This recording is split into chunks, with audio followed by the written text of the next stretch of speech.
بريسو لنا أوركني دواني دروني ترجنا أما شيء ركنا ما لها شيء قوتي ما لها شيء كم تيجي جلو تاني أجمع تاء قافن إلالو افتيتو سفانا جرجتة وقاواك أجراتها سفانا جرجتة مجان كارين كوني جاني كار أمرلي إيجا فلما فاق كارين أجتا كيسة ترجت كار أنا خجي كنين بيكا دورادلي إسرع كدورتي وقام ما كان عبود دراسي بيكا أمرلي سمت تجرتا ياده كنج جرني جد كراتوكو ورانا غرغراجو كراتوكو ورانا تمسناجو كراتوكو سبكنا تمسناجو كراتوكو مو شيرا كنا دلناجو شيرا كنا أونير هاتول لي سمبرتي قد اللي أبونو أوني ديبسني arrabaan deebisu osoo hin taane immoo arrabicha isaan nu fidanii sheericha iddoodii ka'ee barree ol deebis. Sheerichi achiitu feera achitti deebi'aa jenneera. Arraba mooyyuu gaafa nama arrabsanii safuu eeggatanii miti isaan hannu arrabsan. Haadha wallaggaa inni safuu eeggatee miti han inni arrabse. Haadha wallaggaa warra morma sinkuteerraa axxanii guma barbaaddanittu gaafa jedhe safuu eeggatee miti. Mormichi na ukuba hanuma fe'e keessaati arraba isaanii keessaa ambooru sarras na ukubu arraba mormaati. Morma inni cite suni nama fiigeen quufne nama arreedeen quufne nama akka qofa akka kee carraasaan arganne nama baratee barnoota utuu baratee kutaa 12 keessaa laga seenedha. Mormatti dhabuuni Oromoo hundaaf mormatti dhabe malee kutaa wallaggaa tokko miti. Waraana isa jettani waraana keenya tokko guyyaa tokko nuti waraana keenya jennee addanneen beedhu. Yeroo nu jallisuuf jedhan isaanumti akka pippii fi wayyaaneetti itti fayyadamanii waraana nuun jedhu. Ganda yoo jedhani warra ganda abaluuti ofiin jenneen beedhu. Isaanumti yeroo nu jallisuuf ka'ani warra wallaggaa warra ana malee hin jirtu ana malee hin beektu jettani maayimii jedhe. Maayimin miti nu miti maayimini warra nama arrabsaa oolu warra foolootti barbaadachaa oolu warra asirra taa'ee habaabootti dalagachaa oolu nuti hojii durba wallaggaa ani akka kotti amman beeku keessa warra bahee ol isa deebise irraati namni habaaboo tokko guyyaa tokko barbaannu illee hin jirru geemillee hin taphannu nuti yoo dhufne walitti baanee haasoneeti galla ganda namaa xunneen beennu qee namaa xunneen beennu baalageellee miti baalagummaa isaan fidani kana immoo isaanumarraa fuunee safuu isaan fidani kana keenya safuun ganda keenyatti daraare miti safuun safuudha uummata Oromootu safuu hundumaa waliin qaba safuu isaan cabsanii nutis cabsinee ittiin arrabsine safuu isaanii safuuma isaan cabsanii sana marroo isa jaldeessa maalii godhaa jedhe sana incaaluu jechuudha. Marrooni yoo jiraate marrooni otuu beekani ta'e walii keenyaaf nu ukkuba ture. Walii keenyaaf laga seenee walii keenyaaf jiraatee walii keenya kabachiisee walii keenyas immoo ol baasuu fi muka nyaachaa jira malee akkasumatti akka isaanii kanatti miti. Qabsoon akka isaan ilaalanitti yeroo barbaadani waraana irratti duuluu yeroo barbaadani waan irratti duuluu kun immoo diinummaa ibsa malee Oromummaa illee ibsa. Qabsoon akka isaanitti waan lafa argame miti. Marroo irra darbee haati wallaggaa har'a rakkina isheen keessa jirtu isinii faaraa miti. Haati wallaggaas ta'e marroonis ta'e otuu beeku ta'e akka isaanitti kabajamuu qaba. Marroon kabajiin iyyuu nuti gaafa isaan marrooma gadi galagashaa oolani guyyaa tokko jaal marroodha gadi galagashitani goota keenyattu gadi galagale yoo jennee itti baanee isaan arrabsinee beenna ta'e nuutu sana fiidha. Nuyi yeroo sicha ilaalleetu eenyu akka ta'ani beenneetu bira darbina. Ergaa isaan fidanii dhufanii ammallee taanaan kana booda isaan hin milkaa'u. Nuti dhooneetu guyyaa lama isaan iyyisinne isaan faana iyyine deemna malee akka isaanii ji'a tokko qabanne miti. Ammallee har'a waraana tokko addisii waa'ee waraanaa fidatanii dhufaniirani. Siniyyuu jechuudha. Dhiironni keenya gaafa nuti balleessinu leesh balleessitanii isaantu dura balleessi deebisnee kalaas. Yoo isaan dhufanii isaan aduu dibanii haati wallaggaa haadha utuu beeka ta'e haadha Nasiriif haati wallaggaa haadhadha. Niitiin isaa haadhadha miti. Niitiin isaa edda haadha taatee niitii kun arrabsinaa yoo jedha ta'e haadha wallaggaa immoo haadha keenya maaliif arrabsa? Haati wal caalti isaaf haadhadha haati. Namni niitii isaa dubarri keenya niitii isaallee warra arrabsu dhaabe. Isaanuma irraa barreeti fuuneetti hin arrabsine. Isaanuma irraa fuuneetti ol isaan deebisne. Maaliif akkas yaani isaan haadha wallaggaa utuu beekte ta'e Nasiriin gurra koo irratti je haati kee Aati kee achirraa duutee asirra teessee uftee boossu jee eessa qaree waraana guutuun laga jira eessa qaree inni asirra jiru ijoolleen keenya nama 5 nama 6 ijoolleen keenya ijoolleen dhiira keenya ufanii akka nasirii aanoleetti ganda namaas ta'e maqaa namaas ta'e otuu dhaanii beeku ta'e likki qeeqamu. Annuti beenu ijoollee keenya iddoo qabsootti eddee shiraa otuun taane iddoo gaarummaatti iddoo walitti qabaatti iddoo gargar imbaasiin itti beenna malee iddoo inni jiru kana hin jiru. Niitisaaf ka'e isinitti fakkaata niitisaaf sinii ukkubee isinitti fakkaata sheera fidatee ufee daalachuuf afaana wal qindeessanii inni ijoollee akkamitti inni walitti qaba. Ijoollee kana maal dubba'een adda godhaa gargaarsa kanarra jiru gargaarsi kanarraa akkamittiin fashaleessinaa isa jedhaniif ijoollee isaanii dadammaskachuufi. Kun immoo yoo ta'e namni itti amane haa gargaaru namni ittiin amanne immoo haa isu kala isayyuu gargaarsa isaaniitiin miti kan isaan jiraatanii gargaarsa rabbiitiin jiraate jechuudha. Isa isaaniitiin nu doorsisanii kana nutu geenya utuu wal taane. Isa isaaniitiin yaada gaggabaabsaa deemna roobee. Ijoollonni carraa barbaadanis ni jiranii. Ifa gaarii baay'ee namoo wal gashii nani arrabsuu maafin seenee gaafasicha. Manni arrabamuu manni mana arrabamuu mana yaadaati. Mana yaadaan ijoo fi mana wal gorsuu fi mana wal sirreessuu dandeenyu malee mana arrabaa miti. Maaliif ani gadi ba'ee noonarra gadi ba'ee arrabsi namna naan bakka na buufatee miti kan na fide. Akka oromummaatti akka tokkummaatti yaada maluu hin qabne aabsisuu fi yaada maluu ta'uu ijaaruufi. Kanaaf namni yaada qabdanii eenyu kan yaada fudhadhe Oroon yaada gaggabaabaa dubbatu. Naa kennime. Dubbaddu ofiitti. Ayyaa akkam jirtu nagaa keessanii jecha asumaanii ani akka gandaatti tokko otoo hin taane akka oromootti hin dubbadha jechuudha. Asirratti wanti isin hubachuu qabda akka gandaatti otoo hin taane akka oromootti waan dubbadhee fi wanta akka gandaatti ganda koo naaf aarsite ganda nama qosha xureessituu hin barbaadu ani akka oromoo hundaatti akka haasoftuu fi oromoo maal ta'uu qaba kan jedhamu irratti diinni oromoo osoo hin taane alaata hedduu qaba oromoon tokko ta'e maal akka ani kanumaaf jechuu barbaade qoy roobe sabaa kana ol gashii ani nan bu'a si jalaan bu'a boontuu sabaa kana ol gashii ani nan bu'a fooloo godhaa fi akka addanumaatti isaan kaleessa irratti gubanii boontuu sabaa kan jedhamtu fooloo godhaa ijoolleen 75 jirtu fooloo godhaa fi afur 3 duwwaa barreeffatteetti jechuudha 3 30 jechuudha 4 30. Okay, amanan dubbadha. Ani ganda lachuu keessan jira Wallagga keessa sin jiru Arsii keessa sin jiru garuu waan taazabee fi waan asirratti godhamaa ture dubbadha. Ani tokkoffaa irratti wanti irraa dubbachuu barbaadu ijoolleen maqaa gandaa baafattanii namticha kolkollee yookaan namticha nafxanyaa ta'e Oromoo ta'e waan isaa hin beekne namticha daalachaa jedhan san jara deemtanii uummata Oromoo arrabsiistan dhugaa rabbii dubbachuudhaaf jechuudha nama qaanessa. Maaliif ni dheengadda gaafa Nasriin gadi ba'ee uummata walitti buusuu sana kaasee deema daalachaan arrabsaa daalachaan sodaatanii ana arrabsita yeroo inni jedhu daalachaan deemee mana banate jechuudha. Mana banatee maal godhaa uummata Wallaggaa kophaatti baasee Oromoo keessa adda baasee arraba afaan Amaaraatiin namticha guyyaa takka afaan Oromoo dubbachuu hin dandeenye jala deemtanii warri afaan Oromoo barreessitanii ganda Arsii jalatti maqaa Arsii baafattanii dhaqxanii asii jalatti goota keenya maaloo keenya itti muddi warri jettanii dhugaa rabbii baay'ee sin taajjabe jechuudha. Azaloo jiraatan nagaa baay'ee tokko sin taajjabe baay'ee tokko sin itti qaaneffadhe. Nafxanyaan maqaa Amaariffaa barreeffattee asii jalatti giifti kennitiif jechuudha. Okay, nafxanyaani maaliif giifti kennitiif afaan Amaariffaatiin kutaa Oromoo tokko waan arrabseef jechuudha. Sinii galee akka inni Oromoo xiqqeessu waan gammadaniif waan jaallataniif giifti kennaniif jechuudha asii jalatti. Garuu immoo inni Oromoo ta'e tokko siyaasa deeggaruu waan biraati barra. Indi adda bilisummaa Oromoo yoo deeggarte mootummaa yoo deeggarte inni rakkoon qabu barra. Yookaan immoo waraana bilisummaa Oromoo yoo arrabsite rakkoon qabu. Arrabsuu dandeesse deemtee jechuudha. Maaliif waraanni bilisummaa Oromoo deeggartee deeggaruu baattee arrabsite wanti irraa irratti hin jiru jechuudha.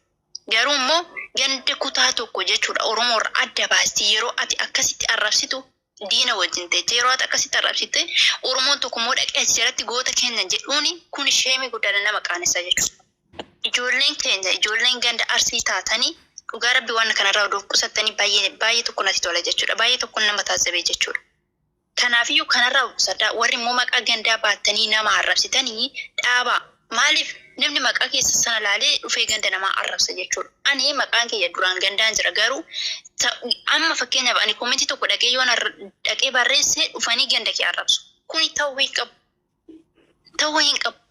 Nama kolkollee tokko yookaan nama kashalabbee tokko asirra deemuuf gandi maaf arrabama? Haati gandaa maaliif arrabsamti? Haati namaa maaliif arrabsamti? Isin arra uummata Wallaggaa jettanii akkatti arrabsitan kana jechuudha. Maqaa nama tokkootiif jettee yookaan immoo maqaa adda bilisummaa Oromootiif yookaan maqaa Marrootiif jettee Wallagga Tigreedha, Wallagga Nafxanyaadha jechuu hin qabdan.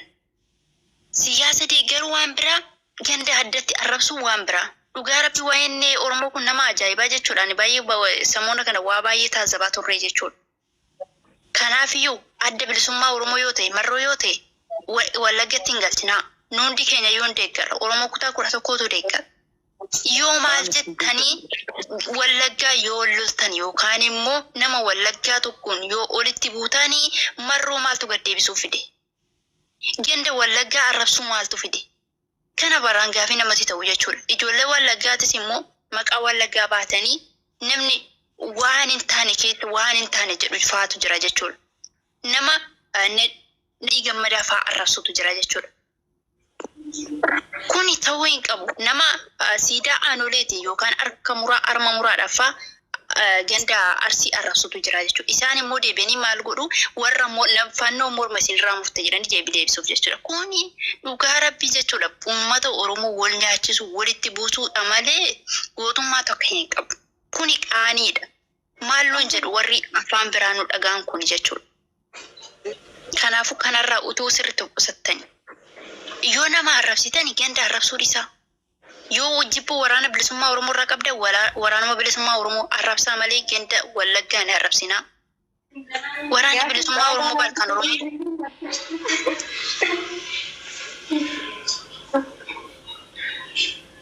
Ganda arrabsuu irraa sirriitti of qusadhaa. Maqaa gandaa baattanii maqaa biyya tokkoo qabatanii diqaalaan jechuudha. Waa'ee ganda sanaa gaafatte yookaan immoo waa'ee waraanaa gaafatte gaafii takka akkasiin deebisne diqaalaan ganda keessatti dhalatte maqaa ganda sana qofaatti waan dhalatteef maqaa gandaa baatte uummata walitti buusti jechuudha asirra. Wanti kun dhaabachuu qaba. Ijoolleen keenya sirriitti dhugaa rabbii irratti hojjedhaame kanarratti galatoomaan kanuma isin jechuu barbaada.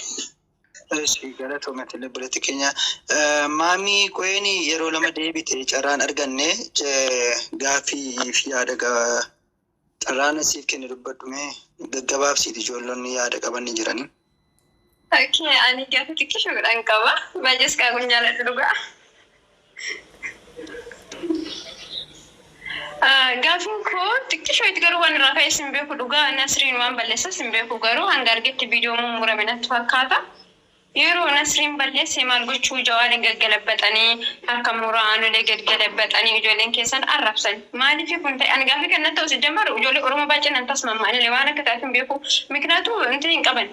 Waliin tasmammaanii waliif gala hin qabanii isaanii. Kan abbaan jala jibbisa ijoollee miidiyaa kanarra jechaadha. Ijoollee Oromoo biyya jirtu sun ta'an ijoollee miidiyaa irra jibbisiisan. Dhugamayyoo dubbadhe jecha hanga Oromoo ani Oromoo miti ufin jiru kan dhageessan Oromoo. Maami dhiifa manaaf goe kanan siif hin deebisatoma yaada keenya xumuriin dursaa isa kana maal ta'u. Amaan ani ganda kana Oro caarraa siin kennine. Qaba umuudha. No la ani ganda kana lachirra waan hin jirreef deebina kiftaaf jechuu barbaadani. Dursaa ijoolleen tuqamte maamnu tuqxee otoo hin taane akka araaraatti yoo ta'e ganda keessaa badii isa Oromoo wal nyaachisuuf ka'e sana dura achitti adabachuu fi isa gaafachuuf isatti eekamuutu dursa ture. Edda ati tuqamtee immoo edda tuqamtee dubbattee kaatee miira keessa galtee immoo akkas nuun je'amuun dursa duruma maaliif Oromoon ajandaa akkasii walitti oofa Oromoo maal ta'uu qaba warroonni maallaqa bilchiginaa nyaate waraana keenyas ta'e ganda Oromoo wal nyaachisu maal ta'uu qaba maal gochuu qabna kan jedhu malee Jawaaris goota Oromooti kan galagale, Marroon goota Oromooti kan galagale, kan kaleessa galagale Hacaaluunis gootuma Oromooti. Ijoollee kunnoo Abbaa Jifaar kan galagashan innis gootuma keenya Oromoomaa. Siigalee badiin kun ta'een kuni kakaleessa ufesuuni har'allee dhaabbachuun irraa qaba kan jennuuf deemna malee goonni Arsii keessaa Arsii bichaa qabsaa'e miti. Goonni Wallaga keessaa Wallaga bichaaf qabsaa'e miti. Kutaan Oromoo hundinuyyuu bakki isaan qabsaan bakka ugaati unutu bakka soba miidiyaa sobaa irra teenyeeti wal nyaannee wal nyaachisaa jirra ajandaa uummata qayyaruuf jecha malee badii qabnu malee warra galagalee fi warra nuuf jecha wareegame osoo hin taane kun immoo goonni kutaa keessaas goonni waluma qixa Oromoof kan yoomuu wareegame gandi keenyas waluma qixa biyya malee hundi kee dhalate malee kan dhuunfaan ta'e hin tokko hin jiru ganda uffatan qabnu hin jiru kana siin hin jabboletti kun gaafiin kee gaafii achitti isin yookaan yoo ati Arsii taate akka alattuu Arsii yoo taate ati nama Arsiin bakka hin buune akka nama tokkotti garuu naasiroo gaafachuu kan dandeessuuti maaf mana kee uummata Wallaggaan arrabsite jettee isa gaafachuu qabda osoo inni ufee hin xumneeti namnis isa hin tuqu ture. Mee har'a namni gadi ba'e Walloo arrabsaa jiru jira, Iluu arrabsaa jiru jira, Booran arrabsaa jiru jira. Mee aggeeffa kutaa Oromoo keessa keenya asitti beekumsa qabaatti asirra baateeti miidiyaa guddaa ijaa qabduuf itti nyaattee maallaqa bilisiginnaaf waraanas arrabsiistee gandas arrabsiisaa jirti malee isa kanaaf achi deebineeti nuti dura isa badii balleessuu walumatti abboommachuu qabna malee gaaffii keefi kun deebisii ta'an jaa dhiifama obboleetti kiyya. Manni immoo mana jaalalaati mana arrabaa miti. Baay'ee sarara sin jaaladhu garuu Oromoon kun bisu tokko ta'ee dasna jedhaanii nuti tokkummaa qabaatanii baay'ee dasna jedhaanii Arsii ta'ee fookiin Wallaggaan jibbuu baay'ee jaaladhaan sin jammare jaalmarras baay'ee jaaladhaan anta dhugaatti yoo ni galabbatanii iyyuu garaan nan danda'u dhugaa yoo dubbadhe jechaadha garaan nan danda'u dhugaa ani garuu kan na jibbisiisu Oromoo garagara baddeetiin ani akkasii ani Arsii ani Wallagga jettu baay'ee jibba bakka maal beekan garaa kee irraa jibba dhugaa. Baay'ee waan hin jiru. Maasee beekama ijoolleen keenya waan isaaniif ta'e unuufis galee hin jirre maaltu jira isinitti fakkaate? Gowwaa kana na jibbisa malee asirratti iyyuu nama Arsii ta'e moofiin Arsiin akka ta'e Arsii Nasriin akkana ta'e jechaa jiru. Dhimma isaati an Arsii ta'eef miti maaliif yoo nu hundayyuu haadha garagaraatti nu guddisa sammuu garagaraa qabna. Ugasin abbaan eenyu kan Oromoo ta'ee sareen Oromoo akka tuqamtu hin fedhu yaada kiyya jecha maaliif akka as geenye nu bicha beeka beektaa namni biraan hin beeku miti akka nu as geenye akka nu bilisummaa kana qabannee ndoom Abiyyiin jedhamu kun irra bahee sareen hanqise malee akka nuti as finneen nu bicha beeka daa'imman meeqatti dhumtee barataan meeqatti dhumee karaa meeqa jaartiin meeqatti dhumtee haadhaa fi ilmi wal bira itti dhumee ugasin jala karaa Arsii kana faatti namni meeqa akka nuti dhume naatu beek ija kiyya argee nama akkasii arge garuu garaa si gubataa waan ta'eef kana baxuu hin dandeettu Oromoo keessaa hadillee nama Oromoo miti saree Oromoo tokko hin dandeettu jedhee Oromoo taate Oromoo nyaachuuf miti baay'ee nama garmanii garuu baay'ee nama gaddisiisa dhugaa sin jedhan baay'ee jecha ijoollee Oromoo baay'ee nama jibbisiisti bakka nama gaddisiisti ijoollee miidiyaa kanarraa rabbiin sammuu jaraa haa qulqulleessuuf jedha qagala soomiin kana bichaa qaba. Ulfaadhu galatoomi nama biraa bakka hin buusu. Maal akkam jirtu nagaadha miti? Fayyaa keetii akkamii obboleessa keenya? Galata rabbii akkam jirtu? Jira nama jiraattee bilisa. Yaadan laachuu ture addis dubbatteetta yaadi hundumaa keessatti baay'ee fokkisu Nasriin kun yeroo baay'ee miidiyaa irratti beekumtii argateera garuu yeroo haasoo irratti afaan Oromoon utuu hin ta'in afaan Amaariffaan haasee Oromoonni akka dhaga'an godha. Yeroo baay'ee kan siribu keessaati namoonni eenyudha kan dubbachaa jiru yeroo tokko utuu intalli lammaas dalaan beeyniin ergaa qabaa fi amma maal jettee baate gastee biraa irratti ayyi namu maasiif achi deemee afaan mi'eeffatu maalumaaf akkas taatu Oromoo amma maal jettee baate gastii ijoollee shawwaalatti dhiisaa waan akkasii birra hin jiru nuti sirbisiisaa jirran malee jennaanii Wallagga warra nama nyaatu jaalmarroo warra nama nyaatu jettee arramu amma ammaa dhuftee maal jetti intalli lamma ol deebis rabbiif jedhame anatu gaaffii gaafata. Asashin nama akkasii nama akkasii Softo ani siyaada sirriitti yoo qabsuufan ture kaasuufan ture garuu yaadi isheen waan isa nama jettee naan ijoolleen gad darbatan manuma ijoollee sirbaa jirutti hidhattee mini kan isheen arsiin ol galeen teenya kan jettu wallaggaa morma murame ol galee taa'ee isaan arsii qixxaata jechaan ture sareen amma daqiiqaa guunne kan ijoolleen shawaa gad darbatan nuti kan arran jiru. Isheen akkasii yoona kana gudduu ishee warra arsii biraa qabdi shaamuti ishee dhugaara. Nama guddaa jiraachuu